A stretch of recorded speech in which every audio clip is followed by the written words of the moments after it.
Yo, today's video is about the term African and how it was applied to the original people of the Americas as a descriptive only. It doesn't mean that the original people of the Americas were African descendants. I'm going to explain this one time and one time only. All right, let's get into this. Let's get into the definition. African, a native, meaning a person born on that land, or inhabitant of Africa, meaning people from other places like pale people who resided in Africa. Okay, so there you go. When they say native right here, they mean person that was born on that in that location, who are of the land. Now, right here it says native born Negro. Now we all know the term Negro is in reference to the original people of the Americas. Check out my last video with the late great Muhammad Ali. He will explain this, the difference between African and Negro. All right. Now we go further down to the last sentence, and here it goes again, pertaining to black in reference to skin tone, Americans. Right.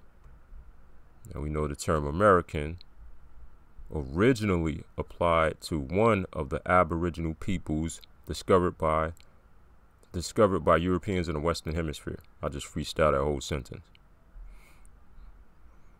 See, but when we go back here, people get lost because they think when they see documentations that say African slaves, actually those are the original people of the Americas who were enslaved, not Africans.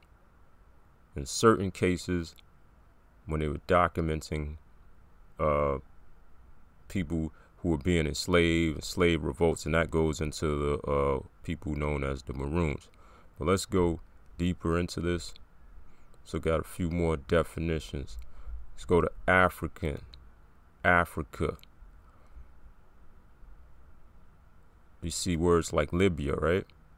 And then we go further down, we see that the word originally was used only in reference to a region around modern day Tunisia. All right, check this out. Let's go deeper into this. Keep that in mind. Keep Libya and Tunisia in mind. Go here. It says European trade of enslaved Africans began in the 1400s. What?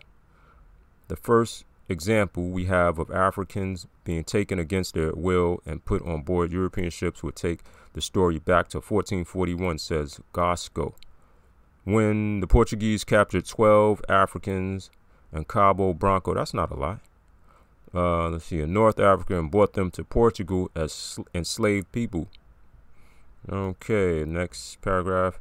In the region that would become the United States, all right, there were no enslaved Africans before the Spanish occupation of Florida in early 16th century, according to Linda Haywood and John Thornton, professors at Boston University, and they wrote a book together. Okay, let's go further down. There were significant numbers who were brought in as early as 1526, and I highlighted that number because there's an alphabet organization who uses 1526 on their flag. We'll get into that later, and the Maroons. We'll get into all that stuff later on, but I just want to do this video about Africa. Yeah, South Carolina, they rebelled, talking about the so-called African slaves, or preventing the Spanish from finding the colony. Now we get into what is a colony. A colony is a country or area under full or partial political control of another, typically a distant one, and occupied by settlers from that country. So we could conclude that a corporation, a colony is a corporation, a corporate charter, and the settlers were the managers and supervisors of these corporate charters. Because now we see the word charter. That's in relation to business, dealing with agriculture and free labor. I'll say that to say this. We go to this sentence. The first African slaves in what would become the present-day United States of America arrived on August 9th, 1526, in Wayne Bay with a Spanish expedition, right? We already know what that means. Expedition, colonies. Lucas Vasquez, right? He brought 600 colonists to start a colony. They set up shop, baby. Records say the colonists included enslaved Africans, without saying how many. 600 people don't sound like a lot of people. Let's go to the maps. They came from over here, Tunisia, Libya, from Spain, right here, came down here, got some brown folks, and said, all right, now let's go through here and incorporate these lands. North Carolina, South Carolina, 1526. So, of course, these Africans got absorbed by the original people of the Americas, those communities, and that was that. But here, it says that they rebelled, preventing the Spanish from finding the colony. Oh, snap. All right. Because I'm trying to figure out how the alphabet people got 1526 and maroons and mushed it together. But that's another video for another day.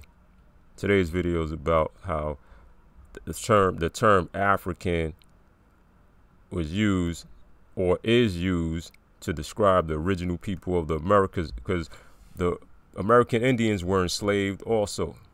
So we had different people, different types of slaves. We had pale European slaves.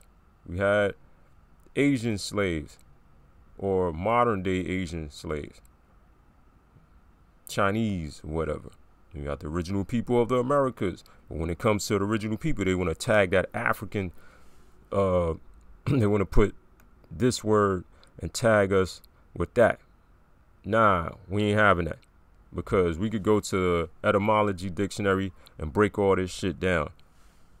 So when we see African slaves and all this stuff, a lot of times those were the original people of the Americas that had no connection to Africa whatsoever. I'm just saying. I just wanted to do this video to clear up certain things, because we got Negroes out here saying that they are descendants of Africa and all this stuff, especially these modern day freedmen and stuff like that, and various other Negroes, when they are in fact of the original people of the Americas. Because who told you you was you had African ancestry? Because as we see on the map, these are cultures, right? Which one of these, you could trace your family back to the 1500s, to the 1600s.